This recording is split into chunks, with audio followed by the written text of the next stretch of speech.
Ya, saya pada kesempatan kuliah ini saya ingin menyinggung sedikit tentang pengertian konstitusi sebagai basic ya.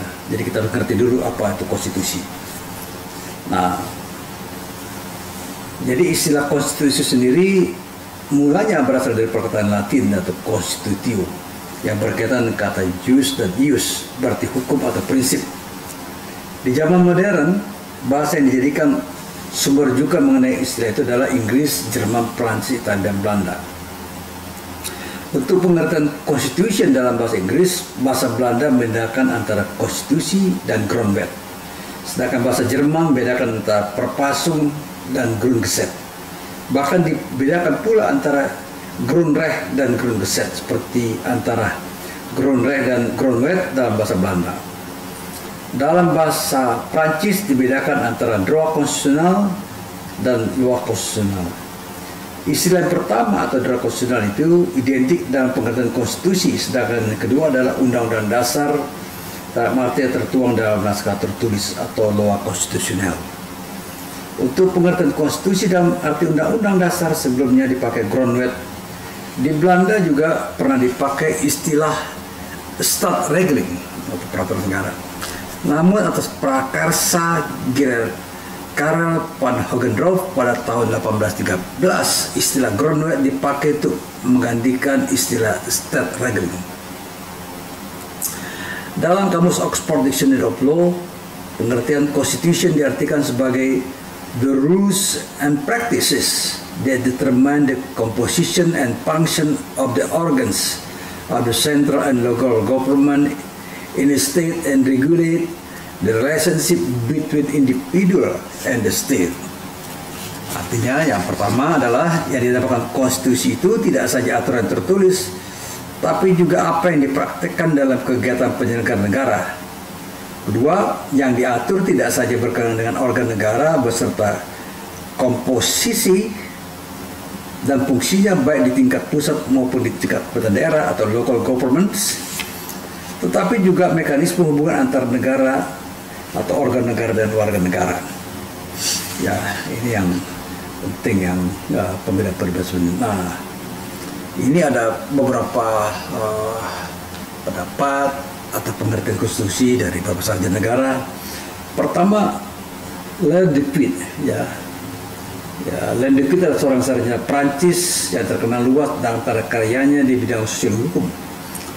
Dalam bukunya Traité de droit constitutionnel, de Botton memandang negara dari fungsi sosialnya, der Leer van de Social Functie. Demikian dikembangkan dalam yang dapat dikatakan sangat berpengaruh oleh aliran sosiologi dan prakarsa oleh Gustav Comte, sehingga perspektif yang dibangunnya dalam memahami hukum tata negara sangat sosiologis sifatnya. Ya, baginya hukum merupakan penjelmaan de facto dari ikatan sosial nyata seperti dikatakan oleh Hans Kelsen.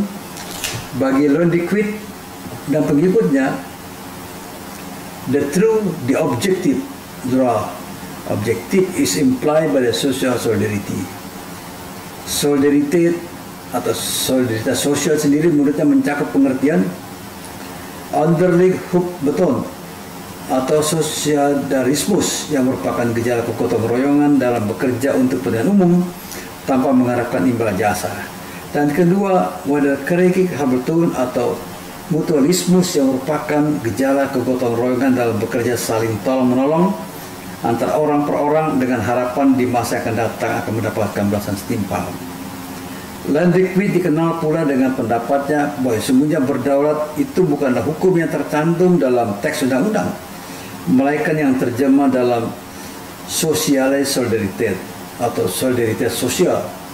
Dalam hubungan itu, Hans Kelsen menyatakan, consequently, any act or fact the result of which is positive law, be it legislation or custom, is not true creation of law but a declaratory statement, constatation or more or mere evidence of the rule of law previously created by social solidarity. Doktrin inilah yang mempengaruhi perumusan pasal 38 Statuta Permanent of International Justice yang memberikan wewenang pada pengadilan untuk menerapkan customary international law.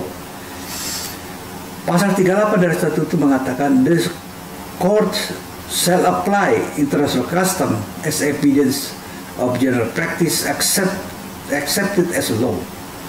Pengadilan memperlakukan kebiasaan internasional sebagai alat bukti hukum karena alasan sudah menjadi praktek yang berlaku. Oleh karena itu, menurut pendapatnya yang sungguh-sungguh harus ditaati justru adalah droit sosial atau social right.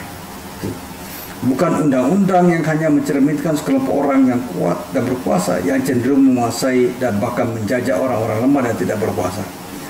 Oleh karena itu, tugas legislator bukanlah bentuk undang-undang sesungguhnya, melainkan hanya menemukan dan menetapkan norma-norma hukum atau legal norms yang sebelum memang sudah ada dan hidup atau living norms dalam kebanyakan.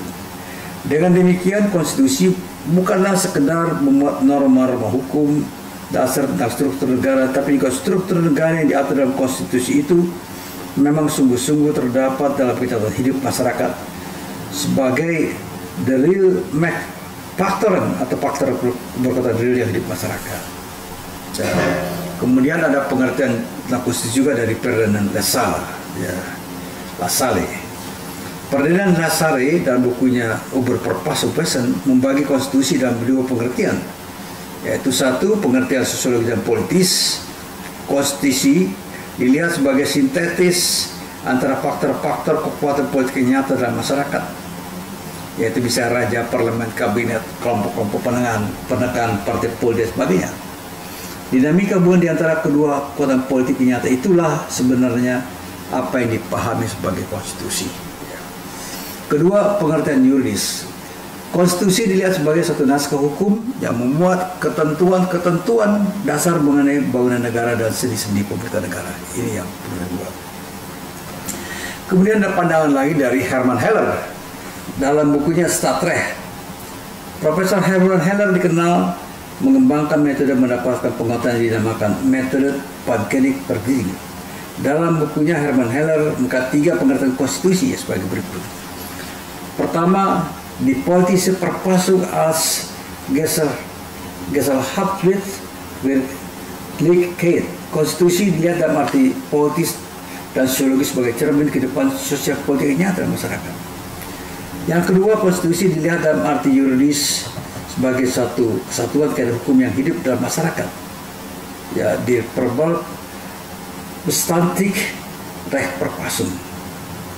Yang ketiga, die Geschrieben Verfassung, konstitusi yang tertulis dalam suatu naskah undang-undang dasar sebagai hukum yang tertinggi yang berlaku dalam masyarakat.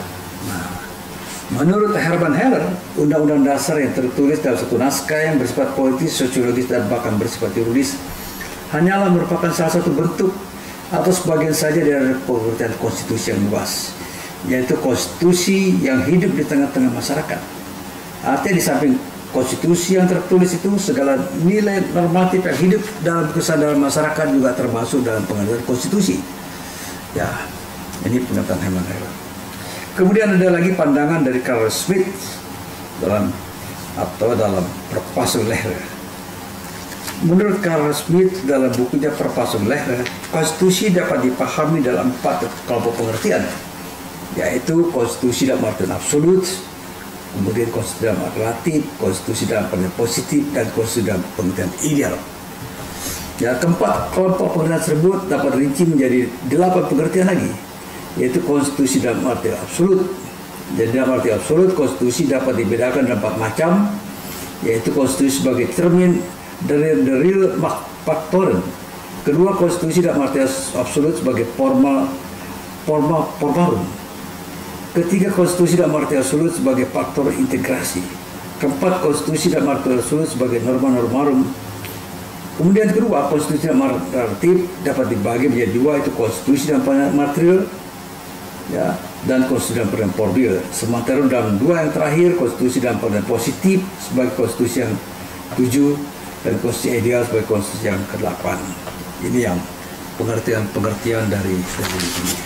Ya, perbedaan-perbedaannya dapat dijelaskan, ya. Misalnya dalam pengertian positif, ya, dalam arti absolut, konstitusi pada pokoknya dapat dipahami sebagai sekumpulan norma hukum yang terbentuk dari pengaruh-pengaruh antar berbagai faktor kekuasaan yang nyata, the real faktoren dalam negara. Berbagai faktor kekuasaan nyata itulah adalah raja, pemerintah, kabinet, parlemen, partai politik, kelompok penekan atau kelompok pers, lembaga peradilan, lembaga menjalankan fungsi-fungsi kuasa negara, dan semua organisasi dalam negara. Dengan perkataan lain, semua kota politik ada dalam negara ternyata mempengaruhi terbentuk norma-norma dasar yang kemudian tersusun menjadi apa yang disebut sebagai konstitusi. Ya, oleh karena itu dalam pengertian Ferdinand Lassalle, konstitusi merupakan gambaran hubungan antara faktor kuasa nyata dalam dinamika bernegara. Kemudian pengertian dalam absolut, konstitusi dalam arti absolut, konstitusi pada pokoknya dapat dilihat sebagai form atau bentuk dalam arti yang mengandung ide tentang bentuk negara, yaitu bentuk yang melahirkan bentuk lainnya, atau form the formen, forma formarum. Bentuk negara yang masuk di dalam negara dan pada keseluruhan yang dapat dibentuk, yang dapat berbentuk demokrasi bersendikan identitas atau berbentuk monarki yang bersendikan representasi. Dalam kaitan ini ada 3 ajas yang dapat ditarik, yaitu pertama adalah ajas dari bentuk negara, kemudian ajas dari yang timbul dari bentuk negara, dan ajas dari pemerintahan, ya seperti itu ya. Kemudian konstitusi dalam absolut, menurut Rudolf Menn, konstitusi dapat dilihat sebagai faktor integrasi. Secara teoritis, integrasi sendiri dapat dibedakan 3 macam, ya kan?